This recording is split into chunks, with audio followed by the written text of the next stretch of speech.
জুবাইরপন্থীরা টঙ্গীর টিন শেডে দেশীয় অস্ত্র শস্ত্র সহ এবং আশেপাশের মসজিদ গুলাতে তারা একদম অস্ত্র শস্ত্র সহ তারা বসে আছে। এবং আপনারা দেখবেন এটার ভিডিও অনলাইনে এসেছে, কি পরিমাণ দা পাওয়া গেছে, টেকা পাওয়া গিয়েছে, হ্যাঁ, এবং তারা চোকা চোকা বাস রেখে দিয়েছে।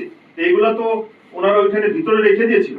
আমাদের সাথীরা যখন গেল ঘটনা ঘটে গেল। কিন্তু এখানে একটা প্রশ্ন হইল, প্রশাসনের কাছে এই খবর ছিল, প্রশাসন এবং স্বরাষ্ট্র উপদেষ্টা সাহেবের কাছে এই খবর ছিল, তাই ওনারা কেন, স্বরাষ্ট্র উপদেষ্টা কেন 18 তারিখের মিটিংটা একদিন আগে করলো না? যদি 18 তারিখের মিটিংটা একদিন আগে করতে এত বড় সংঘর্ষটা হয় না।